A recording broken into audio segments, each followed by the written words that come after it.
All right. It says we're live. So, welcome. Live from the crossroads of America. A 1 hour talk show, shooting with disabilities, guns, politics, or anything else that crosses our mind. Answer questions from the audience. Just put them in the chat or email me at rickslifeasiseeit@gmail.com or spottedrick@gmail.com. I have a Patreon page, PayPal, and all that other good stuff down in the info section down there below. So let me see who's in chat at the moment. Who's floating in. First in was Mystic Guns and Jason Stewart. You've got mail. Then the Gun Snob. And who else? Guns and Barbecue. Who else we got in here? Kingpin. That's it so far. So people are just drifting in. Oh, Sabrina's here. So we can start. So that's here so far. Let me introduce my panel so far. I got a big panel tonight. Up here in the corner, we got Jason Stewart. How you doing? Oh, thanks for the invite, Rick. It's been a great day. It's just getting better. No problem. And we got the New York Outcast. How you doing? Doing well. Thanks for having me. Thanks for joining us, everybody. Okay, then we got the Kingpin. Always a pleasure, Rick. Always a pleasure to have you here. Let's see who's Southpaw RX has joined us. Squib Lift has joined us. So Raphael's here. Okay, down here in the bottom corner, we got the man, the myth, the legend, and he just dropped out. Giving him the great intro, and he drops out on us. So then who's next to him? Guns and Barbecue. How you doing? I appreciate that great intro there, Rick. Yeah. Doing all right yourself? You know, I'm doing okay. As I was saying before the thing went live, I had a pretty, dismal afternoon. Well, it wasn't dismal. Things weren't going Rick's way. But I got over it. It all worked out in the end. But this morning worked out good. One of the old boys paid for my breakfast for me. So that was the price. I went up to the counter to pay, and she goes, "Oh, Jerry's already got it for you." I thought, now that means I got to pay the next one. You've got mail. But that's okay. All right. So, YouTube's told me that I'm live. Thank you. So that's the only email notification I get now is my own channel. I don't get anybody else's anymore. But I did find a way around it. Is you got to go into, if anybody's interested, you got to go into your Google account. I think it's your Google account. I have to check. But you check in there that you want to, or, yeah, I think it's in your Google account because you check off you want to be notified. And then what happens is you'll get a notification up in the corner. Well, I say up in the corner. When I'm looking at my phone, I get a little icon shows up in the corner of my cell phone. It shows that I got a video from one of the people that I've hit the icon on. So there we go. I should have looked again at how it was done before I opened my mouth. So for I would have the right information for all you guys, but never mind. Oh, there he is. I had this fantastic intro for you, Patriot, and you dropped out on me. Just blame that gun tube guy. Okay. All right. Good evening. I don't know how I'm coming across because everybody knows I'm I got bad internet like Yankee Marshall. You look good to me. But it's that's the way it goes. So I was just telling the guys before we went live was my contract was up on my satellite TV, and it went up $20 if I want to do the same thing again. I thought, you son of a bitch. But hey, that's life. That's life. I might have to go out and get a part-time job. You know. How does that work with your internet? Is it all right to stream stuff, or is it worse when you're trying to do obviously live, going both ways?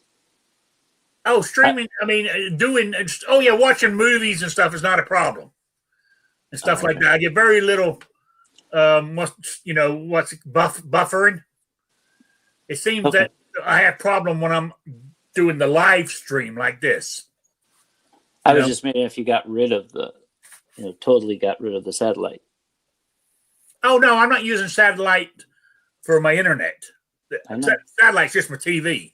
But if you got rid of it, then you would save that money and you just could stream if it was adequate to stream live stuff or movies and stuff. Yeah. Maybe.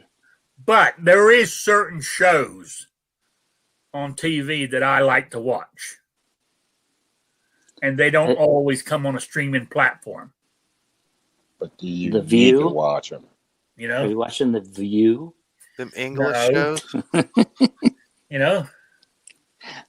I gotta watch everything to do with Bigfoot on all those Discovery channels and all those other channels out there, and all this kind of stuff. So all that kind of stuff, not only Bigfoot, but anything out there that's out of the ordinary, like the Mothman in West Virginia. I like all that kind of shit. I know it's a bunch of crap, but I love watching it. You got to get away from the Yankee Marshal, Rick. It's for your own good. I don't watch him at all. No, honestly, I don't. Now, I do get notified when he puts a video up, and a lot of them I'm not. It's political ones I don't watch because he just annoys the hell out of me. But I mean, if he's got a gun related thing, I'll watch it because he has some good stuff. And the last couple he's put out, he's actually gone back to being funny. He's even brought Gary back into it. Really? Gary's his Glock. Well, I might give him a second chance if I know Gary's back. Well, he's been back at the end of two of his last videos. See, Rick's into that conspiracy stuff because he drank the water over in England. Yeah, that's right. That's right. So he's kind of suspicious. Yeah. I think it's going to rain. Anyway, let's get back to shooting with disabilities. I think it's going to rain because my back is killing me. And it was been 83 degrees today. But there is rain in our forecast. I think tomorrow night or something. So, that's what makes me think it's going to rain. Because normally when it happens, the day before is when I'm aching. So it make life hell. And I haven't been down the range for about 2 weeks. Why? I have no excuse whatsoever.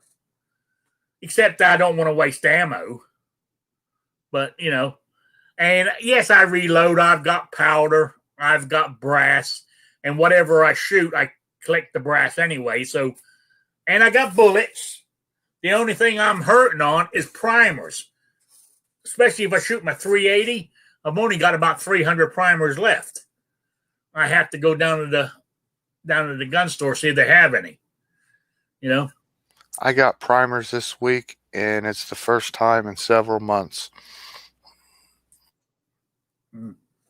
Now I can shoot my 45 all day long. I got a box of 1,000 primers, and I got everything. I got the bullets, the powder, and the brass for that too. Mind you, I could shoot my 45 using my 1911 because the recoil on that's pretty mild because of the weight of the damn thing. And that's the same with my. I could actually shoot my 1875 single action. In the 45 Colt, same thing. I've got brass primers and powder, and bullets. I've got. Use the same bullets I use for my 45 ACP. So, I'm good there. 380, I said it's small primers is the one thing I'm hurting on. So, but I'll go see if I can get some this weekend. I got some true 45 Colt bullets. I'll send you a box, Rick. Yeah. Oh, Sabrina says I can never pronounce the word fibromyalgia. How you pronounce it? Fibromyalgia. Yeah, that's it. That's what Sabrina over there in the Netherlands suffers from. She said it's killing her too because of the weather. You know, last week I felt that muscle pain like when you got the flu. Yeah, I know what you mean. Yeah. Sometimes I wonder if I have that as well as along with everything else. But I know I've had some bad flare-ups of arthritis the last couple of weeks too. You know, especially in my left hand. You know, and especially even my fingers aren't too bad today, but my thumb, I can hardly. It's not swollen at all. It looks normal, but I can just barely move it. It hurts like hell to move it. So,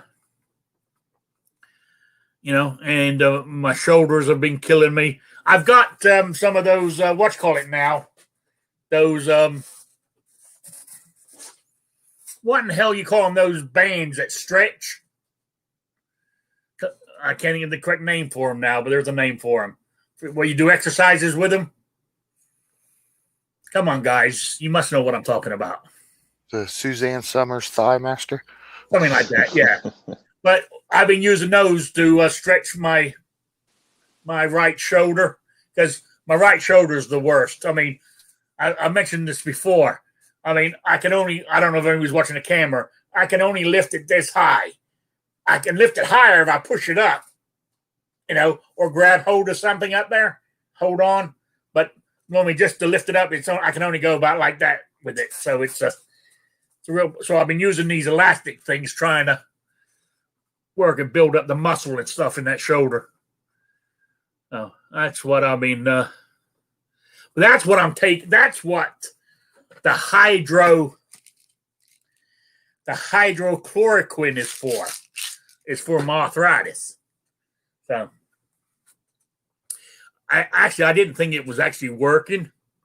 So this is a couple of years ago. I stopped taking it for about a week. Oh my God. I didn't realize how much it was doing, you know, because I'm expecting taking this. I'm expecting all the pain to go away totally. No, it goes away enough for me to be able to function, you know, so. It just knocks the edge off. Yeah. Oh, yeah. But, you know, that's the thing. But I said I'm hoping with the loss of weight, too, will help. You know, not only with my back, but with my joints and everything else. Speaking of shooting with disabilities, with only being able to raise your arm up that fast or that high, can you do it quickly? Like, for instance, if you had to draw, is it going to affect how? I can draw. Yeah, I draw right-handed. I can draw, okay. but I've had to move my gun because I used to carry it at 4 o'clock. I've moved it to not appendix carry, but I would say it's at 3:30. I would say it's at 2 o'clock to make it easier for me to get it up there. Would that be 2 o'clock? You know, Close enough. Close enough, yeah. So, but I was thinking of getting a cross draw holster, but it's the same principle. I got a big gut, guys, so I got to stretch around it if I went for cross draw, and so that puts a strain on my shoulder. So if I lose the gut, I'll be able to do it. See, so this diet all interlocks with everything else. So I weighed myself. I've lost another 5 pounds. So that's 10 pounds since I started this diet in about, what was it? When did I start it? 3 weeks ago? So there you go. Yeah, keep up the good work, Rick. Yeah. So Now, has it been a strenuous 10 pounds, or is it, oh my gosh, I lost 10 pounds and didn't even really change anything? I didn't really change anything.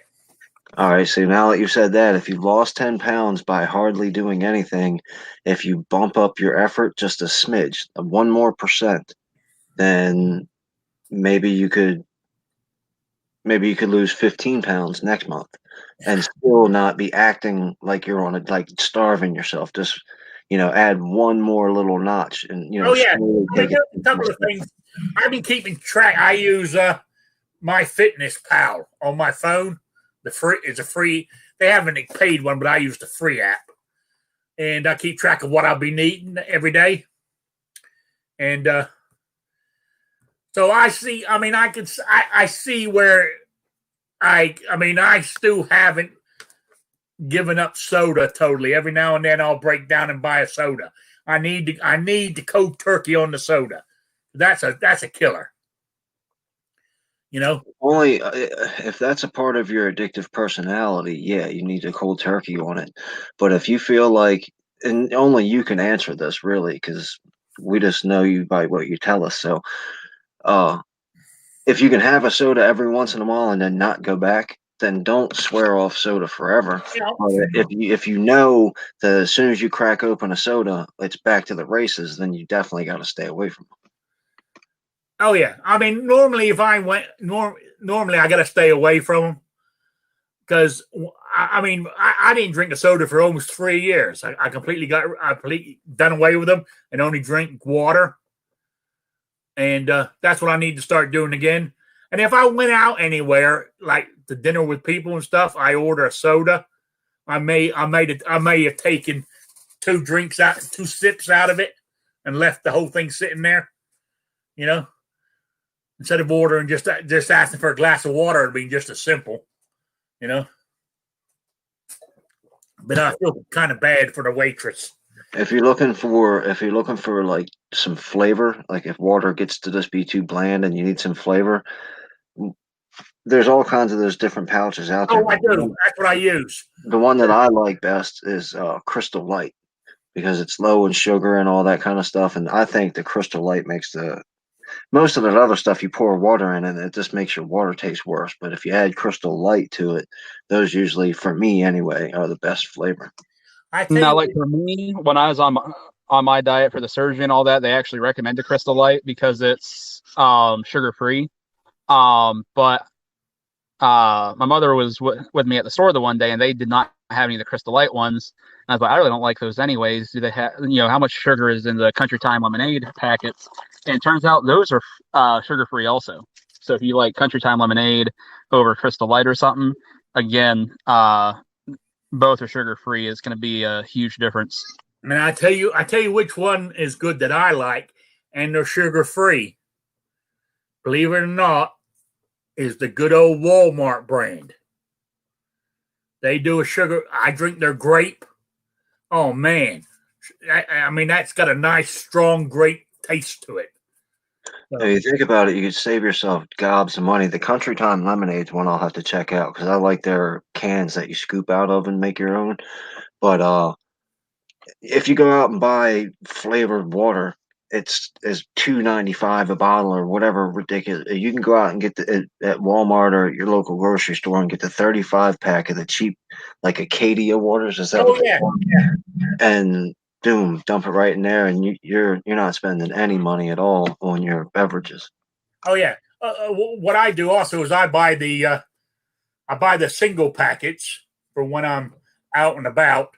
But at home, I buy the packet that makes me 2 quarts at a time that I keep in the fridge. Just pour it in a glass when I'm home. Save even more money. Yeah, indeed. So that's what I do for that, and that's that's what I'm working on to help me with everything else. Is doing the diet, get the I got to do that to get the hip done because it's getting worse. I mean, it's all these other medications I'm on for, like the gabapentin for my back and the hydrochloroquine for my arthritis. They're helping with the pain of my, I don't know, is it a tendon in there? I mean, from my sort of like groin down to my knee. If my leg turns a certain way, Oh my God, it wakes me up at night. If I turn over in bed and do it a certain way, it shoots a pain down there. It feels like it's dripping my balls out, to be honest with you. You know, Yeah, it could and be like a pinched nerve. yeah, yeah. And when I saw when I went and saw the orthopedic surgeon, and I was telling her about it, she goes, "Oh yeah, that's definitely your hip." And the reason I know it was automatic because I'm getting the exact same thing in my right leg what I got in my left before I had it operated on. You know, once I had it operated on, that was all gone. So I know exactly what it is. So that's one of the other reasons why I'm losing the weight because I got to get that hip done. It's a real pain in the ass. So that's where we're at on that. So that's where I'm at on that. So you guys, here's a question for you guys: Are you guys still shooting with the ammo shortage? What about you, Jason? Honestly, I haven't been shooting for maybe a month or two. I have the ammo, I just don't have the time. Okay, well there you go. You know, some people.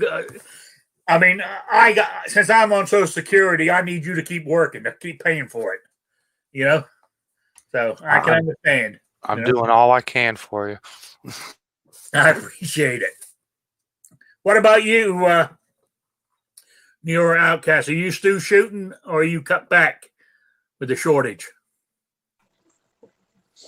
Sorry, trying to get a piece of pizza down. I basically cut down, but still shooting. So I was out yesterday for a little bit.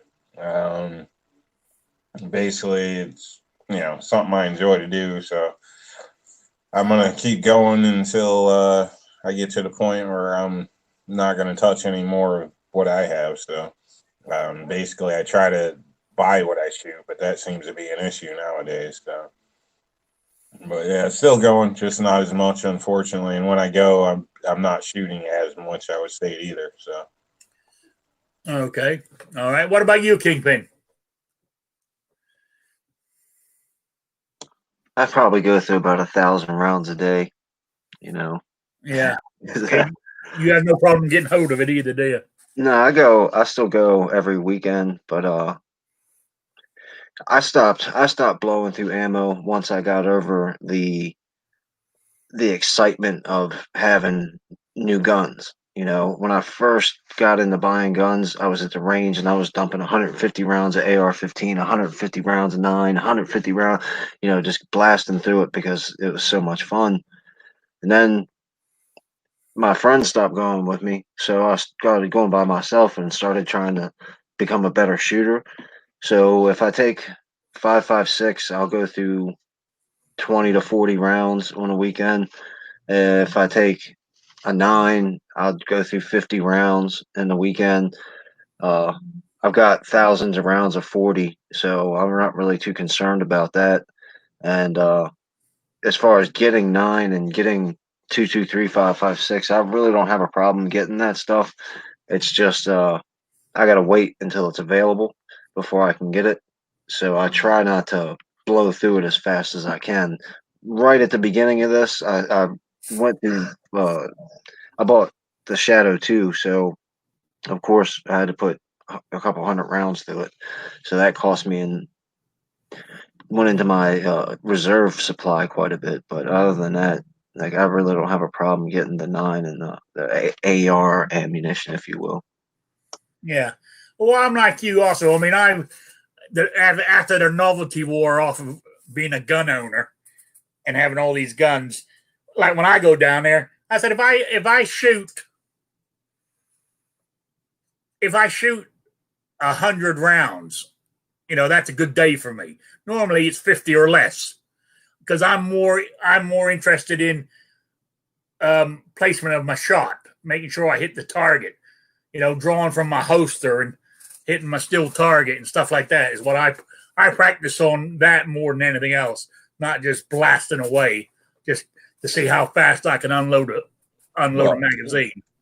Now you make me feel bad, like I got to say something. I don't just go blast away, nothing like that. But I think shooting more. Some people, I don't know, enjoy it more. Yeah. In my opinion, I got, other people that come with me. So even if I only shoot a little bit, they're going to shoot some.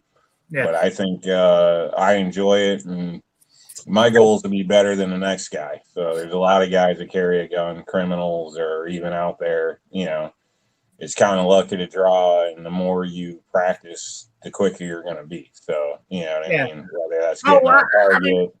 There's lots of different things. One hole drills, maybe you're only using a magazine, but it's, you're focusing on different things. But everybody's different. So, but I'm not one of these rich guys that goes out with my full auto and drops 10,000 rounds every time I go to the range. So don't get it twisted. I guess I should have preferenced that too for me. I mean, I know some people when they go to the range, because they don't go that often, they spend 2 or 3 hours there. You know what I'm saying? I don't do that. I mean, for one, my back and my arthritis won't let me. So I'm only spent maybe an hour and a half at the most that I'll spend down the range nowadays. So that's why I'm not going through much ammunition. So I got to hasten that. I mean, I know I saw something on Facebook the other day. One of my friends showed what he was taking to the range. Now I'm thinking, hell, if I took that much, it'd take me all day to go through it. But that's what they do. They go for the day, or they go for the, the morning, or they go for the afternoon, the closing time, type thing. So that's the way you work. Good for you, but it doesn't work for me. I can't do it. I can't stay at the range that long.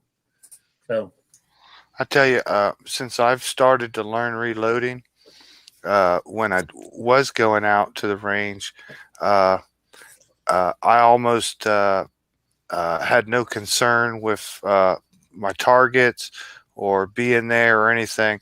My main focus was picking that brass up. That was my enjoyment. I look at ammo now, and I don't even care about the loaded round. I want that brass. So I'll go and shoot for like 1 minute and then spend 5 minutes picking up brass. Yeah. Oh, Travis T said range trips are an all-day adventure for him. Hey, if that works for you, great. I said I can't do it, because of my my disability. But that's how some people do it. They go and they spend all day at the range. Maybe I might be able to stretch it for an extra half hour, 45 minutes if I went with somebody else. Because normally if I go over my cousins, I can sit there and shoot for a couple of hours because I'm BSing with him and everything else, So I'm just saying normally when I go for myself, I'm there maybe an hour, I think most of my shooting, most of my time is spent setting up my targets and taking them down than the actual shooting. Because I got to supply my own targets, my own stands and everything down at this range I go to. Because nobody else, all that, as I mentioned before, all they use it for is for their turkey shoots with the shotguns. Are you still using the steel targets, Rick? Oh yeah, I love steel targets. I rarely ever put a paper one up anymore. I just love the sound of lead hitting steel. It just, that ding when it hits it, Welcome to America, Rick. Yeah, Glad to have you here. Oh yeah, it just. So yeah, and I made myself a new stand with I can't think of the name of them, but they're like a V with a circle at the top, and it has 2 legs coming off each side. And I bought metal. Well, not metal. Well, galvanized electrical conduit. Yep. I bought 10-inch pipes cut in half so they're 5 foot tall. But when they're stretched out, it's only about 4 foot. But I got those plus a 5-foot bar going across. So you do 2, put it in there, and hook up the other side, and you got your legs there. So I can put it up nice and easy. But where I was having trouble was I would stick up one end, and when I got to the other end, when I lifted it up, the other end would fall out because I wasn't doing it fast enough. So what I've done now on one end, I will do it. But sometimes I'll do it both ends, but I bought some pins and a screw on the end to hold it in place, so when I lift it up, it won't fall out.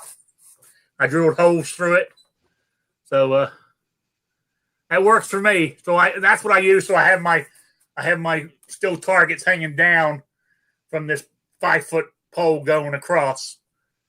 I only got 3 steel targets, but that's enough for me for right now. So that's what I use. I guess when you get back to the first one, it stopped moving after you hit the other 2. Oh yeah. Plus, hey, shooting at whites moving gives you more.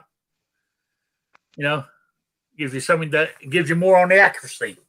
The moving target. But all it's doing is swinging back and forth. It ain't going from side to side. You need a Texas Star. Yes, I do. But as I said, I got to set up my own targets and take them down and clean up my mess. But I clean up all my brass anyway because I want it.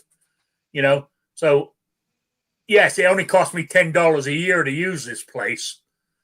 But I said I got to supply my own stand, my own targets, and clean up after me. But for the $10, I've also got a big giant lake I can go fishing in too. All included in the price. And I can go down there and enter into those turkey shoots if I want to. But I'm sorry, shooting a 12-gauge shotgun with a 5-foot barrel that's almost touching the target, to me, it is not sporting. That's people like right now here in Indiana.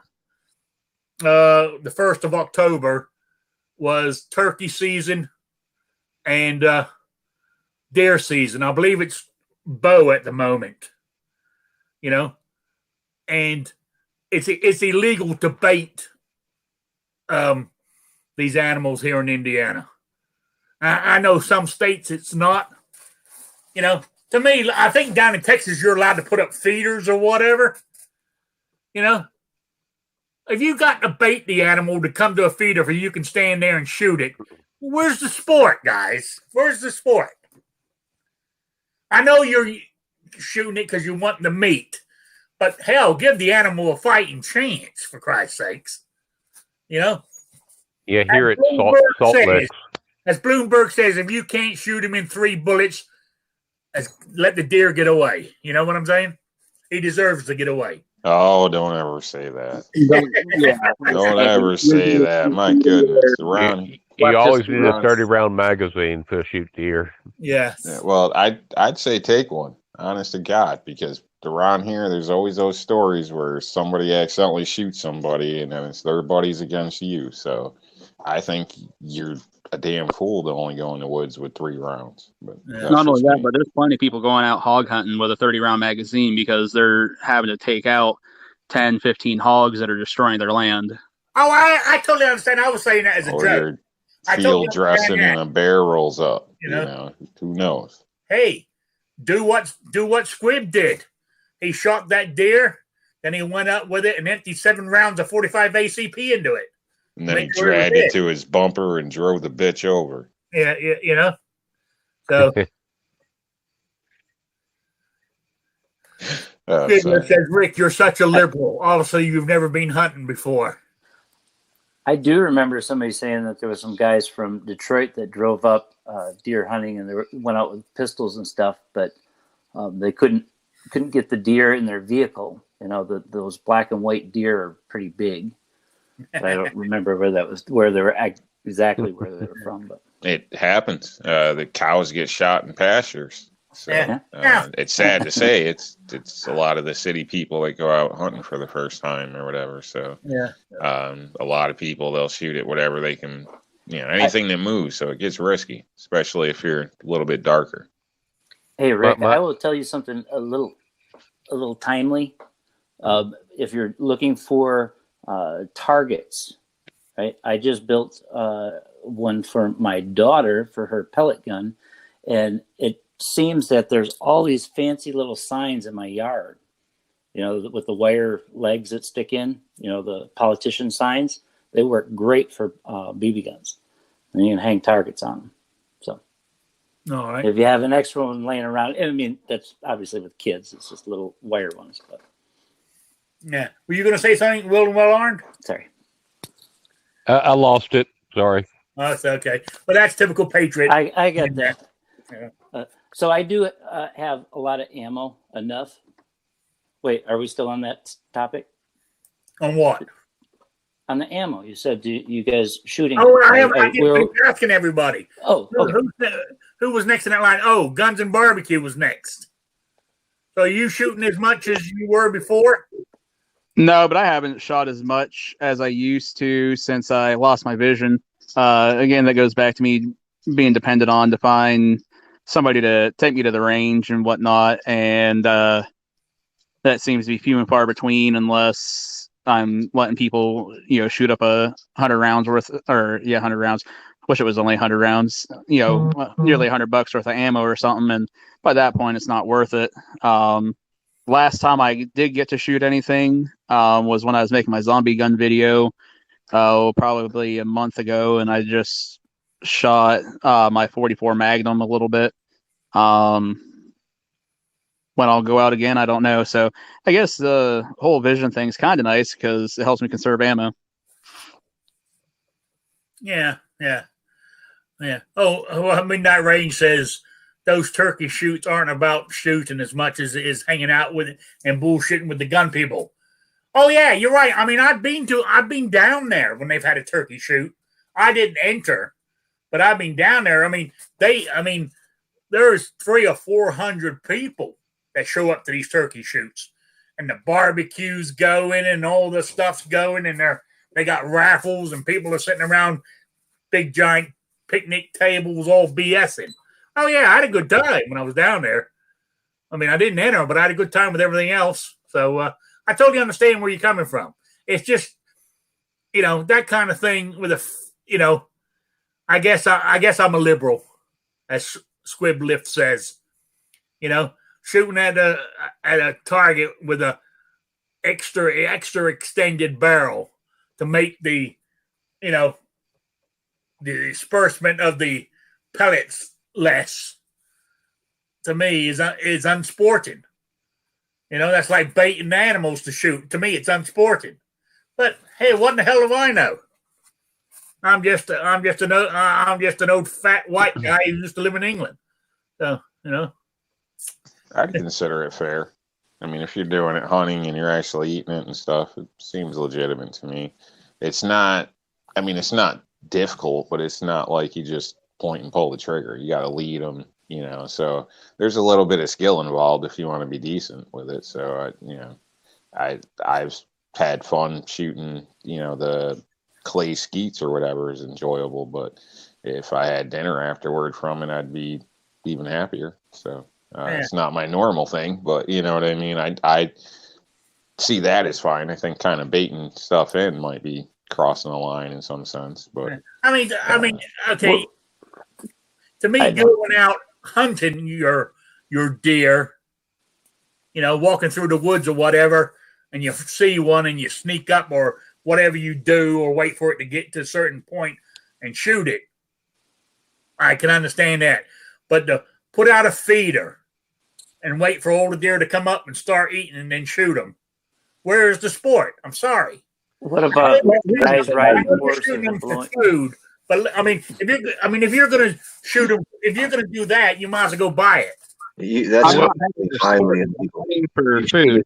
And when you watch, say, anything on National Geographic, say they're in Africa, one of the most vulnerable spots for an animal is at the watering hole, and things like zebras and impalas and all that, they have lookouts watching while different animals are, getting drinks from the watering hole and stuff like that. That way they're not getting snuck up on by lions or anything like that. It's perfectly natural to have something get killed or be killed at a food source or a watering source. That is highly illegal, and I'm pretty sure all 50 states. And if you get caught doing that in Maryland, they're going to build a prison over top of you. Well, for bait? Yeah, you cannot bait a deer or any animal, and while it's eating your bait, start blasting it. you'll go right to jail for that. Well, I don't know, but here in Georgia, they have salt licks and they sell bags of corn, and it says deer corn on the bag. So you're allowed they feed it every day, and then they stop feeding it the day before they go hunting, and the deer's like, "Where the fuck's the corn?" There's always corn here at 5 o'clock in the morning when that machine turns on. Yeah, and then all of a sudden, bang, and it's it's over. That's here in Pennsylvania. You have to. Go ahead, Guns. I was going to say, here in Pennsylvania, you actually have to have that food source removed 30 days prior to the season opening. And if you do have one out, I think your stand cannot be any closer than like 300 yards to it. What about a salt lick? Salt lick, same deal. Same deal. Yeah. It's changed because like in Michigan, you used to be able to. You used to bow hunt with feed. I think they changed it a couple of years. Obviously, I haven't went hunting since like 80. But yeah, we used to be able to. We used to, they'd put, sugar beets on all that stuff. But that stuff just grows around here. So, yeah. So I will say maybe I'm totally wrong. I'm not a hunter, but I'm just perceiving me as, a backseat driver as being sort of like taking advantage of the poor animal. What about guys riding horses and blowing horns and having dogs chase foxes? Don't they do that over in England? And I will let you know, the fox got away more than he was ever caught. Well, don't let those liberals tell you any different. The only time there was some unscrupulous hunters who would go catch a fox and bring him to a different area that he didn't know. But when they used to catch a fox, it was in his own backyard per se. So 9 times out of 10 he escaped. I'm just saying. The fox. Hey, over in South Carolina, you're allowed to legally hunt with dogs for a deer. You send your dogs out and they bring the deer to you. It's legal. Yeah. Yeah. Yeah. So it's like anything. They use dogs for raccooning, for treeing a raccoon, and rabbit, squirrels. They even got squirrel dogs that can, point up, lift his head up to tell its owner there's a squirrel up in this tree here. Coon dogs. A lot of dogs are multi-trained or goes over and with time with the hunters and stuff. When they're running something down, they can pretty much tell by the dogs what they're after. So it gives them a heads up. So it's definitely an advantage, I would say. Whether it should be or whatever, I don't know. That's not, whatever. But it's definitely a help to them. I can say that. So dogs are a blessing on a hunt. Yeah, yeah. Anyway, I didn't get to Patriot yet on the shooting more or less now with the ammo shortage. I'm here. I'm sorry, I stepped away.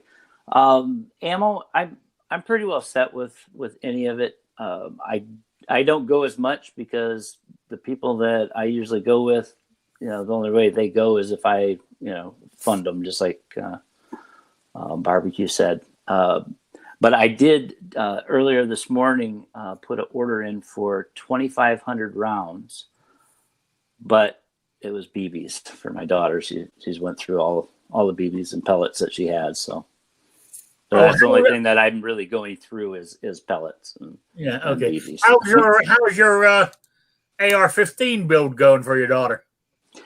Well, I couldn't. I searched around for the lower, and I wanted to do it that way, but then I came across one that was already built, and it was probably $400 or $500 cheaper than what I would buy in my at my local gun shop, and so I ended up just buying that for her. It's a Delton. It's whatever, but it's good to start, I guess.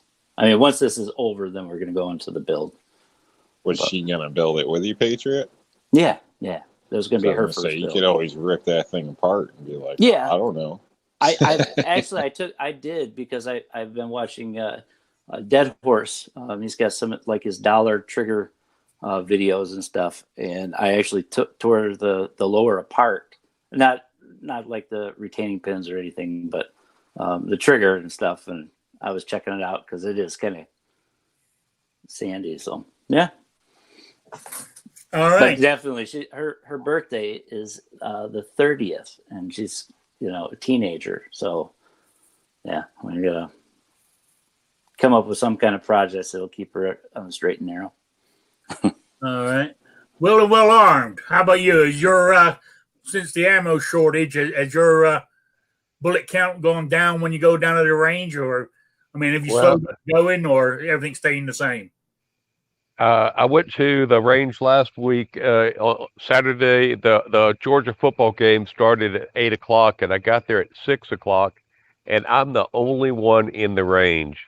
And I had 3 pistols and 150 rounds, so I stayed up, 2 hours and missed the first 30 minutes of the game. But I got it was nice being the only one in the range, and shooting 150 rounds over, taking my time shooting it. It was nice. So I did 3 videos all in one evening. So I won't shoot. I don't need to go shooting for a couple of weeks to do a video a week. But it was good. Okay, good. Are you capable of doing reloading, or you buy all your? No, I probably gone through 1,000 rounds in the last 2.5 months. Since June. What do you do with all that brass? I leave it on the floor. Oh man, you can make some money out of that. Well, everybody just sweeps it over that line. You got to get your kids there to pick it up. Yeah, no, I don't. No, not many people do. This whole range is full of brass. Yeah. Rich people range. You could take that and bag it up and sell it to guys on YouTube here. Well, yeah, I'm very appreciative of those who leave their brass. Or there's some places that you can sell brass too, like scrap metal. So. Yeah, some of those places are funny about it though. So if you're gonna consider that, I'd call and check first. About what? Selling your brass or picking it up? Yeah, no, selling brass like that, even steel case ammo. If you're bringing in 5-gallon bucket loads, they look at you kind of funny, and they got to go see the manager. And then sometimes they take it, sometimes they don't, from my experience. Yeah, our recycling centers here will not take anything involved with ammunition. What a bunch of wussies. But it's probably worth more as a brass casing than melting brass, right? Yeah, the only thing I normally would swap out is like 22s, because nobody reloads those, and usually steel case. So right. I've collected bucket loads of those over time periods. So. And again, that was my experience. Some were fine, some were complete. Looked at you like a maniac. So yeah. But the thought of just leaving. When I first started shooting, that's what I used to do. But I got into reloading fairly early because it was not to save money or anything like that. It was just another part of the gun thing I thought I'd like to try. And and it turned out that I enjoyed doing it. It's kind of relaxing. I started off, I wasn't sure how I was going to do. I started off with one of those lead loader things where you do one bullet at a time with a mallet and a pin and a block. You punch out the primer, then put a new one in, then you put the powder in, and you put the bullet, and you use. I can't remember what they're called now, but it didn't. That lasted about 2 weeks because that was getting tiring with the amount of bullets I was shooting. Then I went. Then I went to the manual hand press where you put it in there and you squeeze it like this, and I thought, well, that ain't much faster, really. So then that's when I went for the what you call it, press I got now, because this one works for me. So Travis T says, I trade my brass to the only reloader I trust. Well, there you go. Makes sense. The range that I go to, both the rifle side's a little bit more picky because, especially now, this time of year, hunters are showing up and a lot of the reloaders are showing up. And during the summertime, we got a couple competition guys, but for the most part, out of the 10 lanes on the rifle side, maybe 2 or 3 keep their brass. So if you wanted to, you could sweep up the entire rifle range and keep all that brass almost every weekend. And then on the pistol side, every once in a while you'll find a reloader or like a competition shooter. Most of the time it's, John Q Public and Jane Q Public coming in and just shooting their guns, and it's a smorgasbord because they'll dump 50, 100, 300 rounds, all kinds of shells all over the place, and you want them, they're yours. But normally what happens, those ranges, they said they sweep it up, they're sorted out, then they're selling. Yep. Well, what happens is we've got 5-gallon buckets. We got a big, like 55-gallon, or no, that's for trash. It's like there's 2 boxes hanging on the wall that are about 5-gallon buckets on the pistol side, and you put all your brass in there, and then you put your steel and all your other crap in the regular trash can, and the range will take that if you don't want it. But if you're standing next to somebody and they're gonna just put their ammo in the range ammo trash can, if you will, they'll give it to you, and the range doesn't care if you take it or not. Plus, a lot of the range officers where I go are reloaders, so a lot of people bring in rounds for them or sweep up rounds just for them. Like I gave one of the guys probably about 500 223 556 cases the other day. Yeah. I mean, that's nice of you. Now, I do keep my Beowulf cases because I do want to reload those. I got a friend. I bought the dies, and a friend said he'd reload them once I get enough of them. Yeah. Now, since I shoot in the woods, I always carry in carry out what I carry in. So I don't get lucky too much in finding other people's stuff, except for that one spot where they just destroy the place. But most of those cases are driven over and things like that anyway. So not anything most people would want to reload, I assume. Yeah. Grim 90 says that the range he goes to, they sell random brass, $32 for 25 pounds, and will exchange what you bring back for the same amount of random brass again.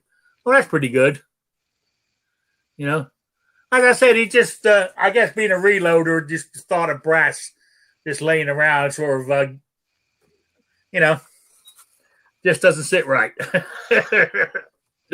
But yeah, if you're not into reloading and nobody else is, hell, what else are you going to do with it? But I said a lot of these ranges, all they do is they sort it out, then they sell it, they put it on their shelves, so many dollars for a bag. To people who reload, which is, why not? That's the way I look at it. So, I got brass. I mean, I don't have a lot of brass here, but I got enough brass to keep me going. So, I made a reloading mistake last night. What? I got, the little plastic bins that all the reloaders use. I went and got 2 big ones, like 10, 12 inch each. And I poured my range pickup brass 9mm in one. And then I was using a prep center to clean the primer pocket and then brush it out. Yeah. Then I would size it, and then I would toss it in the other bin. And I got almost through probably at least 1,000 or more rounds. And I tossed an unsized case into my bin of sized cases. Oof. And I grabbed a handful where I thought it went and resized them, and I couldn't find it. So somewhere in this big bin, I have a unsized case. So That sucks. well, for 9mm, I didn't have a chamber gauge yet. So this morning I ordered like a EGW 7-hole chamber gauge checker. So maybe this weekend I'll just have to sit down and go through them all till I find that one round. Nah. Well, see, I understand that. I mean, I use that turret press. So I use it. You know, I pop the primer out, put the new one in, resize it, all in one go. I don't do them all separately. It's the way I just prefer it that way. Well, from now on, I'm not going to let my processed ones build up so much. I'll go ahead and empty it out maybe every 100 or so. So if I ever make that mistake again, I won't have so much to go through. Yes, you learn by your mistakes. You really do. Yeah, I was going to suggest the same thing. Just put it in a smaller amount and then fill your bigger amount just in case something like that does come up, or you got to walk away and you lose track how many. You don't have to go back through a whole, that whole bin. So yeah, I feel for you. That sucks, man. Yeah. It's a lot of work and patience, and you get mad at yourself. Hold on, Jason. Couldn't that unsized case be the same as the size case, and that's why you didn't find it? No, you could feel it when it goes through the press. Okay. You could definitely tell that it's about half the drag on it. And when you're resizing them and they've already been sized, you're really not getting any drag until you're raising the handle back up and pulling it out. I grabbed a good handful right where I thought it landed, and I couldn't find it. So, definitely you learn from your mistakes. But I've been enjoying learning from my mistakes. Oh yeah, reloading's fun. It really is. Yeah. Okay, now here's another one for you shooters out there. Is before I started reloading, I said I got ammo here. I said I got a couple containers of ammo here. I have how do you pronounce it? Not steel, aluminum or aluminium, how you want to pronounce it, casings. I have those as some of my backup in case I need it. Have you ever shot with any of that stuff? Brass? I know Federal makes a lot of it, especially for 45 ACP. Yeah, I've shot a lot of 357 and 38 aluminum cases, but I was under the impression you're not supposed to reload those. Oh, you can't. I said I bought those before I started reloading, and so they're in my shit hit the fans bucket in case I ever need them. I got them. Yeah, I've shot a lot out of revolver, and I never had any issue with them. They were just always a few dollars cheaper. Oh yeah, I shot a bunch out of my my M&P 45, no issues whatsoever. I tell you what, that old M&P, that would eat any ammo I put in it. From Perfecto to I said that stuff and some other off the wall brands that were real cheap and dirty. It would fire them all. Yeah, I've accidentally grabbed them. I was wondering why they were cheaper. A Federal brand one time, and it turned out to be aluminum case. Yeah, I find nothing wrong with them. Yeah, I used them up, but I didn't buy them again. I wouldn't, and I'd be afraid to stock them because oxidization or anything like that. Personally, I'm cheap, but with most, I'd go with brass. Unless it's an AK, I'm going with brass. So. I've actually had aluminum cases split. I've actually seen it happen 3 times. Now, granted, that's out of probably hundreds of rounds, but seeing 3 cases split, I really try to avoid aluminum cases at all costs. All right. I said I've shot boxes of them. I'm not saying thousands of boxes, but a few hundred, and I've never had a problem with them. And I've got maybe, I don't know, 200 rounds in these 2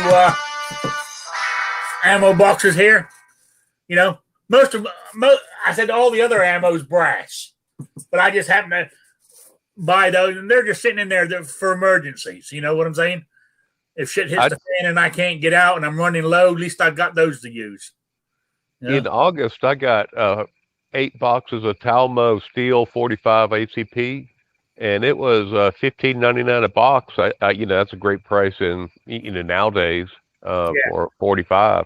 Yeah, so it's more or less normal price, I guess. And I shot 5 of the 8 boxes. I hadn't had one problem with it. I don't know what's so bad about it, but like I shot steel out of my M&P too.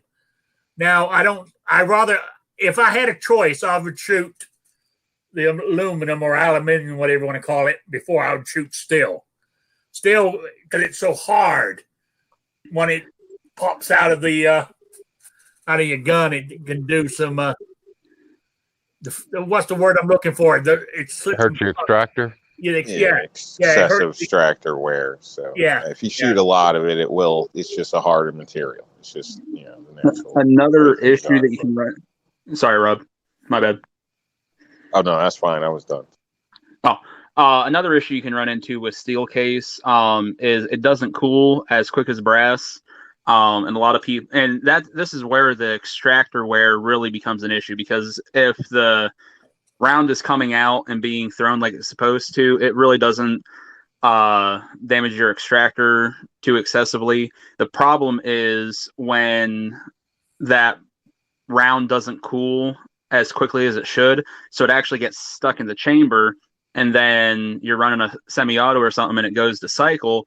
Now that extractor strips over the belt of the round, and I mean that's not even good with a brass casing, but with a steel casing, that's where it can really damage your extractor. Then at that point you still have the issue of having to pound that round that's in there out. I've seen people that will run the slide home and try and recycle, and sometimes the case is cooled off enough that it'll come out. I've seen instances where people have had to put a cleaning rod down the bore to knock that case out. So that's one of the big issues with steel, is just it doesn't cool as quickly as the brass. Yeah, and steel has like a lacquer paint job coating over it, a clear coat, and that can cause you problems with the sticking, like he was saying. Most, I guess, called mill serps, or the Russian AKs, SKSs, and rifles like that, their chamber is sized to run that steel cased ammo. And particular, like an AR-15 or our guns over here, they're not designed for that steel case, so they have a much tighter chamber, and you get that case expanded and in there, and then a bunch of that lacquer that had been on all the other rounds, and you can almost glue that case in your chamber. So there you go. I've seen the rear end of steel case actually ripped like halfway off, where the extractor pulled on it, and the rear end, the lip part, just kind of folded back, and you can see it almost looks like an L at that point. So it created a problem. So I'm not saying it's a common thing. Most of the steel I've always ran works great, but I have seen a couple issues. That box of aluminum ran fine, no problem. But again, I just prefer to not take chances or put any excessive wear and tear on stuff. So, because is it really cheaper if you got to change parts out, a lot quicker? I don't know. I just rather go with the brass myself. That's all there is to it. You're just a cheap ass. I also have a theory about steel case. If you're running a gun that's high end, you're probably going to experience more issues with steel case ammo, because again, that whole cooling issue. And typically on your higher end firearms, tolerances are a lot tighter. And if you're running something that's lower end, in my experience, like my AR that I have, it has a Delton upper on it, and I've fed probably, I bet, well over 1,000 rounds of steel case through it and never had one issue. Yeah. Hey, I've got a topic that's kind of related and something, since we've all kind of played this one out. You mind if I start it, Rick? Go for it. Um, I went to the range. I had three polymer guns. I normally don't shoot polymer guns, but these guns, I know I had, 4,000, 3,000, 5,000 rounds, especially through that Glock. And hadn't cleaned it, put them away, hadn't shot them in 2 or 3 years. And took them out to the range. I got that Slip 2000, and there's three different levels. There's a basic one for $10 for the big bottle, and then there's another one for $17 for the big bottle, and then there's one that's $18.99 for the big bottle. And I got the the most expensive one, but in the smaller size. And I put that on all three of them. Shot 50 rounds and had zero malfunctions. Wow. Just what kind of CLP or what kind of lube are you guys using? I use Ballistol. I like that. I use it for everything. Plus, I love the smell of it. Me too. Ballistol is all I use. I use it for everything. Cleaning, oiling. Well, I do use now, like when I do put a drop of oil onto the God, my brain's going dead tonight. On the slide, on the slide rails, I use a thing called gun butter, and it's got and I little just put metal tip. Do what? It's got that little needle dropper. Yeah. Yeah, I mean, I've had that thing. I've been in the guns almost 5 years now, and I'm still on the same bottle. I said I just put a drop of that on, but everything else is Ballistol. Everything. And plus, I clean my guns every time I shoot them, too. Even if I just shoot one magazine, I'll come home and clean it. I don't know why. Plus, maybe I'm weird. I like cleaning guns. I could like a military man. If I could run a business cleaning people's guns, I would do it. But you would have to be an FFL to be able to do it, I think. Unless I sat down at Deb's parking lot and put a sign up on the back of a van saying "gun cleaning while you eat." But I usually use that CLP, but I've got a couple bottles of that Trigger Fanatics, and I just like the smell of it. It's basically CLP. Yeah, I use basically like rim oil and rim action cleaner, and I clean with that. And I most frequently use just rim oil for the outside on the blued finish. But any of my oil in my rails or anything inside, I use Lucas. Because I like that bottle. If you talk about the metal tip where you can just get a couple drops. Yeah. But I've been using Lucas like for several years now that I've been heavily into guns, and I like Lucas. It just has worked good for me. But I'm not really against using any kind of oil, whatever I can get my hands on. But I do like the rim oil because I can spray it or put it on a rag, and I'll just wipe down the outside heavy with it and put it away. Yeah. Before we go on to the next person, but I use Ballistol. But the only problem with it is the price. This is a little 6-ounce can, and it cost me $8. That's the only problem. Anyway, Kingpin, what do you use? I use rim oil. I get the spray and the wipes to clean my guns with, and then I've got some, I don't know, Hunter's something. I don't even know what it is. Just a little, looks like an eyedropper bottle, and you unscrew the top a couple turns and just drip it out. And I'm like you, a couple little drops, and that's all you really need. So I've had the same bottle for a couple years now. All right. What about you, New York Outcast? Who did we lose? I'm here. Sorry, was trying to just pop it up here, but the camera's the wrong way. But Basically, CLP and hops oil. That's Okay, much yeah, what I use. we can see it. You use hops, huh? Hoppies. Yeah, hops number 9 oil. I That bottle's lasted I like the years. smell of that too. To be honest with you. Yeah, the solvent or whatever still gives me issues. I have a little Dremel kit I use here. Basically, when I get bad stuff, it's one of them cheap Harbor Freight ones with a little case from there. But basically, for anything really nasty, and obviously normal clean kits, I got a few of those. But Okay, all right.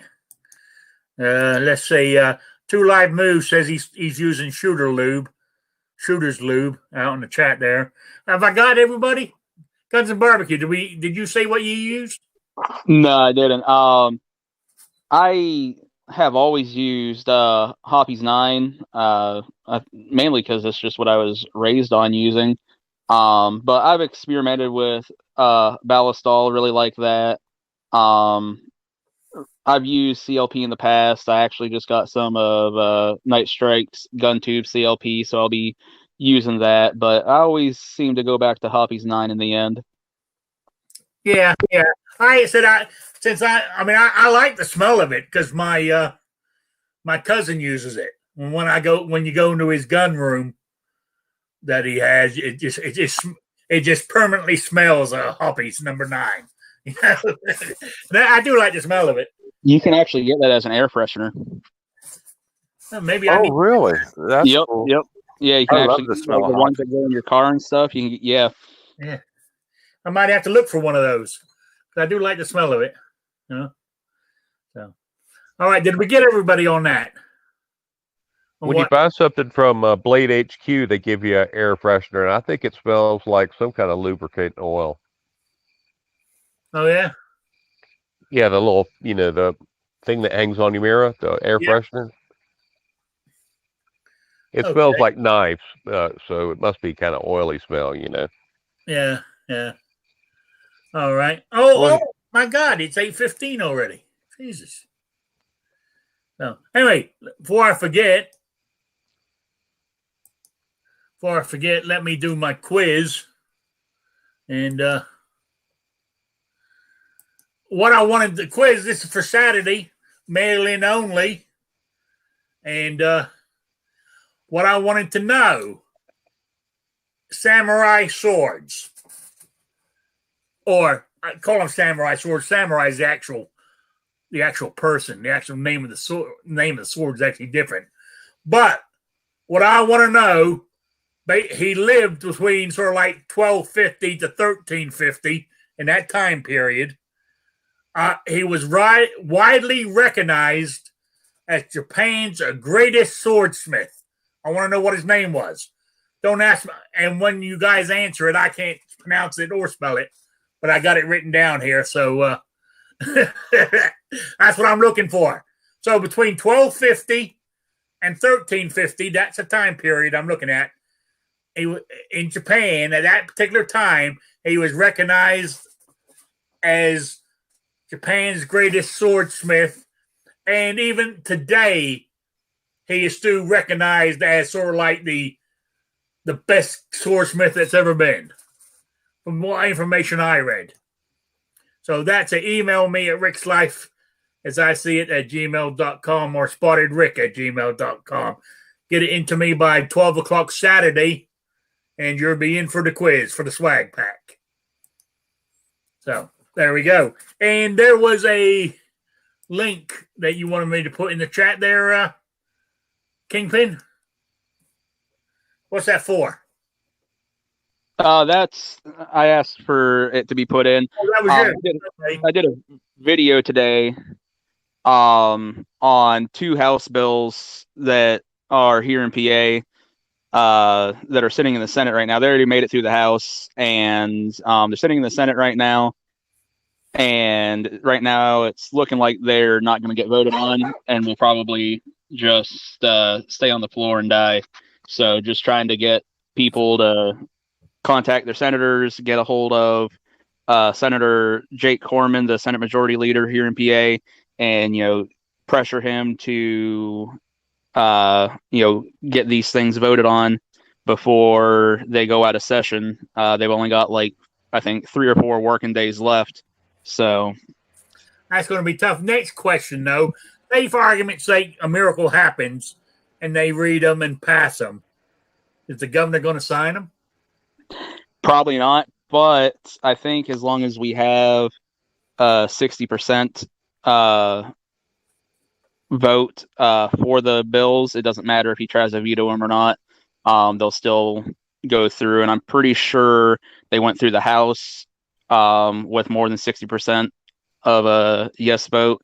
So if we can make that happen in the Senate as well, then it doesn't matter if he tries to veto or not. It won't matter. And honestly, he probably would try and veto them otherwise because they limit his powers. That's what I was thinking when I watched your video today. I said, you're trying to limit the governor's powers and you expect him to sign a bill giving away his power. Once a person has power, they don't like to give it up. Yep. No matter what it is, even if you're down to a supermarket manager and they say, well, we're not letting you do this anymore, we're going to do it. You don't like it. You know what I'm saying? They're taking away your power.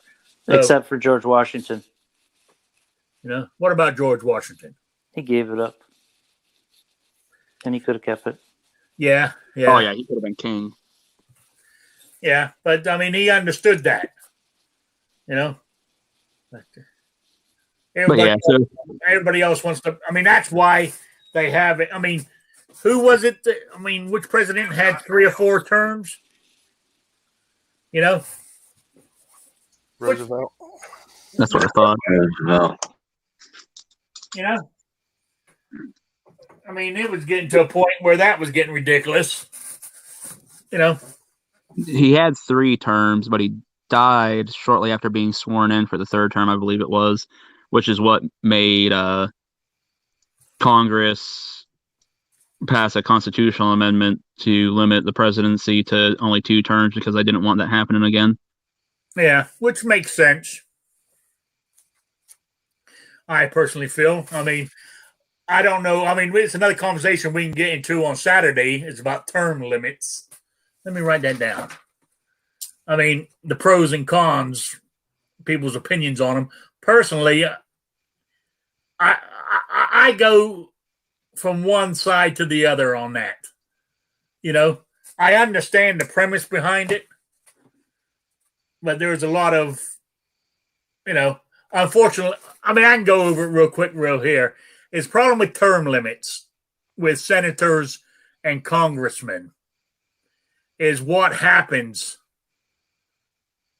on those term limits. What happens is eventually the bureaucrats will be running government.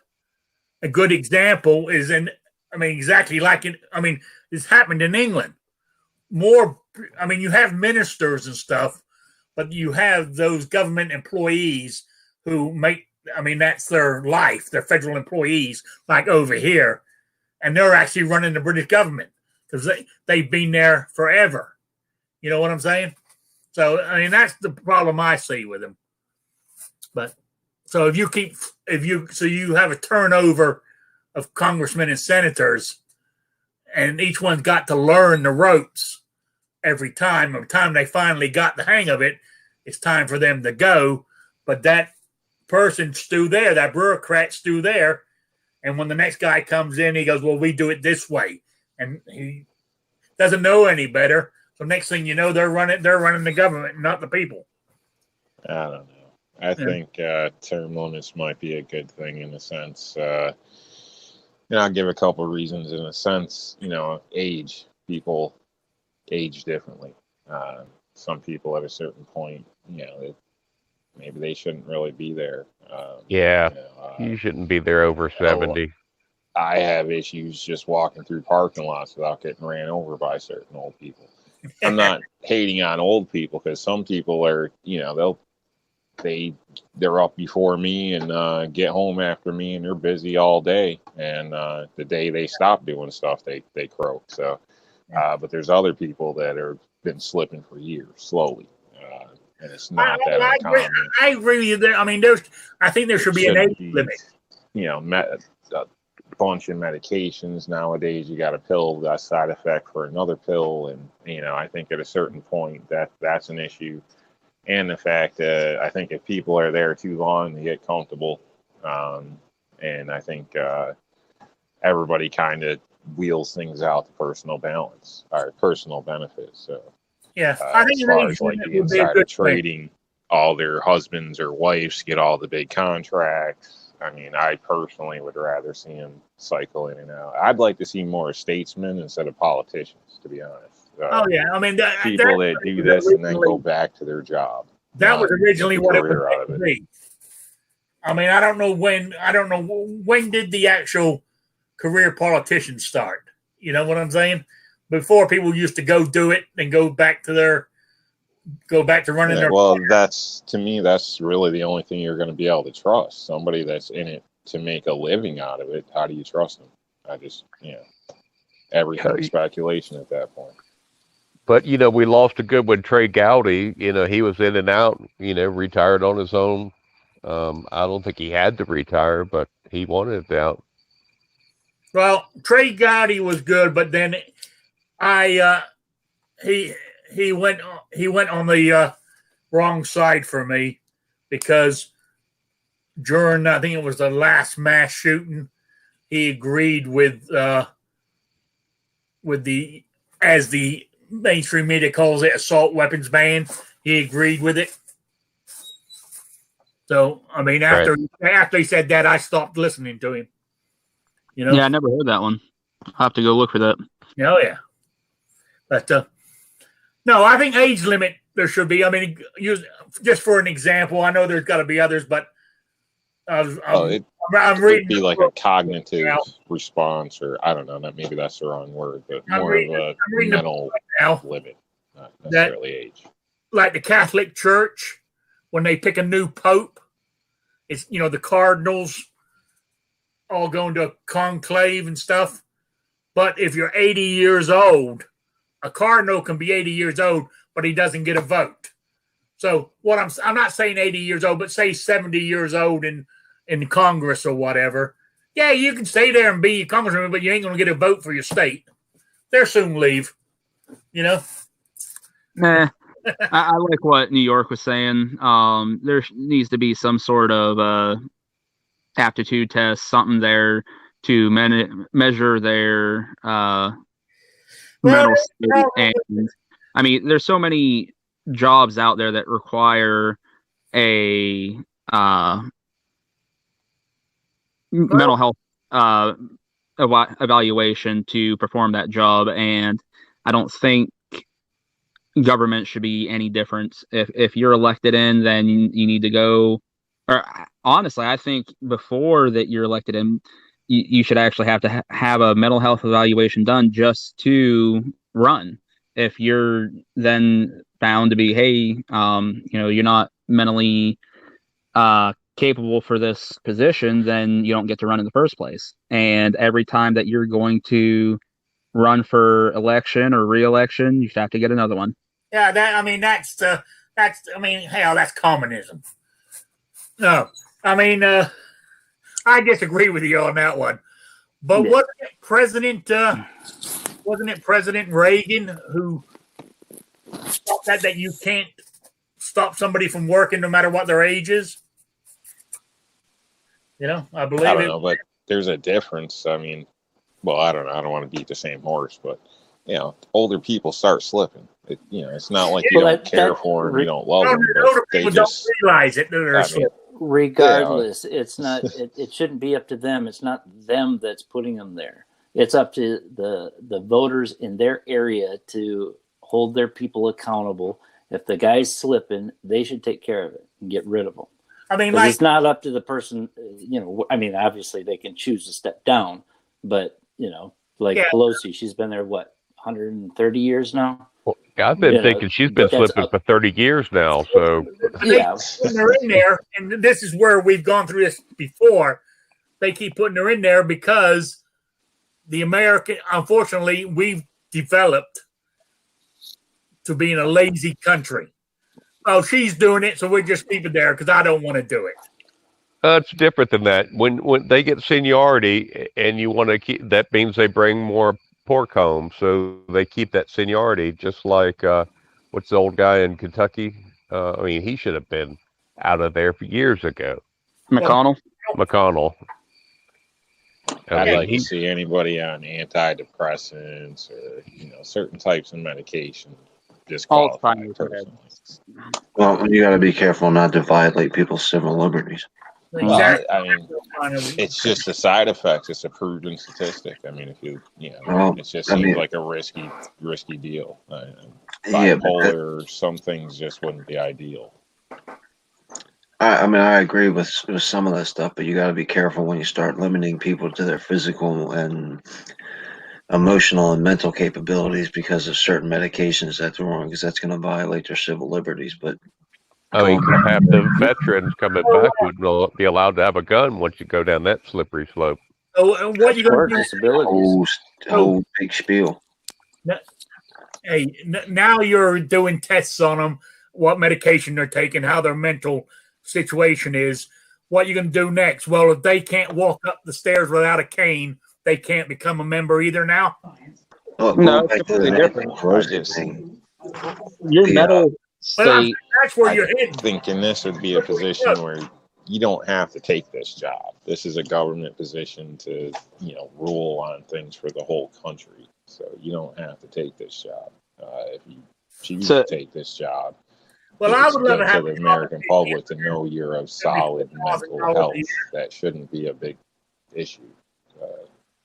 You don't want the guy flying a plane on 28, pills and 85 years old, and he nods off at every stoplight, and he's going to fly you to somewhere. Like, there should be some mental, I don't know. Never mind. Saying that. By the way, Rick, I think you found your topic for Saturday is what we're on right now. Yeah. But to say that it would violate their civil liberties by saying, hey, if you're not of a sane mental capacity, and that's not saying that people with PTSD or anything like that wouldn't be able to run for president. There's a difference in PTSD and something like Alzheimer's or dementia. Nope. But if you're saying you have Alzheimer's or dementia or something and are no longer mentally fit to hold office is violating civil liberties, well then, can I go back to driving truck? That's ridiculous. That's not what I said. I said you can't start asking people what kind of medications they're on because they have depression or something like that. There's clauses, like the 25th Amendment's one of them. If the Nancy Pelosi's doctor finds out that Nancy Pelosi is completely delusional and she's lost all her facilities, he can step up and request that she be removed from office and not violate her civil liberties. But when you start asking people to fill out applications for what kind of medication they're taking, what they feel like, you can't do that. That's just not going to happen. I'm not asking them to divulge what medications they're taking, but what I am saying is aptitude test to determine their mental capabilities should be given. I disagree with that. I know there's places that have some pretty far out guys with stories that are mayors, and as long as the people vote somebody in, it doesn't matter what. I mean, if they want to have a guy that walks around barefoot with, feathers coming out of his hair, that's fine. It's up to the people. It's really, I mean, you can put limits and stuff like that, but anytime you start throwing around, well, who makes that aptitude test? That's the first thing you got to stop at. Because once you start, we're going to have a test on this. Well, who does that? Is that Bloomberg's doctors that make that test? No, it's the same mental evaluation that you go through for the military or to be a police officer or anything else. All it is measuring what your mental capacity is. Are you a sociopath? Are you narcissist? And I'm not saying that if you're a sociopath or narcissist or anything else that disqualify you, but if you're found to have dementia or Alzheimer's or something like that, well, then that becomes an issue. I think it should be a performance thing. Anyway, if your people think that you should have get limited or kicked out because you don't perform, then that's these one thing. ideas, guys, in your head. We're going to bring this. I got it written down. We're coming back to this topic on Saturday. So this is a good topic, I think. Make sure, just in case I can't make it Saturday, make sure that when you're covering, like going back to Nancy Pelosi, you talked about, laziness. It's well beyond that. Nancy Pelosi has a death grip on her district, and it's almost impossible to get it loosened. I know. Whether or not her district wants to vote for her or not, they've been voting for her regardless because she has so much power, which goes back to shrinking the government. So that's my 2 cents for Saturday, just in case I miss. Okay. All right. You guys got any shout outs or plugs? New York Outcasts. No, just thanks for joining us, everybody, and have a great evening.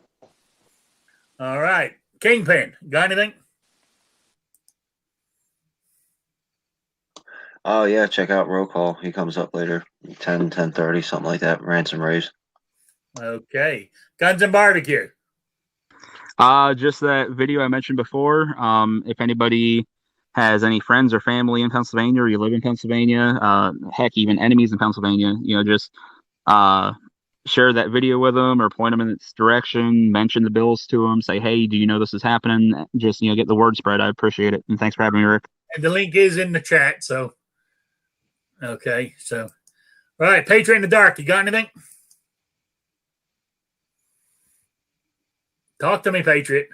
He's muted. I'm sorry. I thought I was muted when I was yelling at the kid, and I wasn't. So I didn't mean to interrupt you, barbecue. Sorry about that. I think it came across. I was like, oh, no. But, yeah, if anybody wants to check out that Patriot 1776 project, I've been contacted by some of the companies, and there will be some other custom stuff in there. So if you like heroes, do it, please. All right. Thanks for having me. Wilton Well Armed. You got anything? Yeah, I've got a series of 3 polymer pistols I'll be shooting. So first one will come up this weekend. Hey, and don't forget the vice president debates tonight. Yes, and I got to cook my grilled cheese sandwiches before I sit down. So grilled cheese and onion tonight. So. Right there, you go. Jason Stewart, you got anything? Yeah, I got a couple things I want to mention real quick. Okay. Tomorrow I'll fire up a live chat Thursday with Jay around 8 o'clock or so. Anyone's invited. There'll be links in the chat. If you'd like to join in, you're more than welcome. But more important than me, last night, Sandhill Shooter, his Get Off My Lawn show, he had a really good show last night. I suggest you go watch that. He had a member of the President's Advisory Board on there. And if you've been frustrated with the President's stance on the bump stocks, and like myself, if you've been frustrated with the swamp not getting drained quick enough, you might find something interesting in what she has said with, her behind the scenes knowledge. So I really suggest go watch that show. It was really good. Sandhills always does a great job, but in just my opinion, his show last night was pretty special. So I encourage people to go see it. I'm going to make sure I watch that in the next day or so. Yes. Yeah. And as always, I appreciate the invite, and it's always great to be here with everybody and you, Rick. And don't steal my topic tomorrow. No, we'll get into topics about anything. Maybe not as much guns as most people may enjoy, but we get into topics about anything. And I'm going to spend a few minutes in reflecting on the passing of Eddie Van Halen. So we'll have a good chat tomorrow. I remember seeing him, right? Van Halen. He was the support band for Black Sabbath back in the 70s. That's how far back he goes.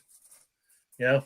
So anyway, I want to say thank you to everybody in the chat who was here. I really do appreciate it. I did try to read everybody. I might not have mentioned it in the chat, but I did try to read everybody who put something in there. So I really do appreciate you stopping by. I will be back on Saturday at 3 p.m. Is it 3 p.m.? Yeah, on Saturday for Rick's Life as I See It. So I will see you all then. So good night, everybody. Good night. Bye, Sabrina. I'm glad Good you night, did. everyone. I've had to do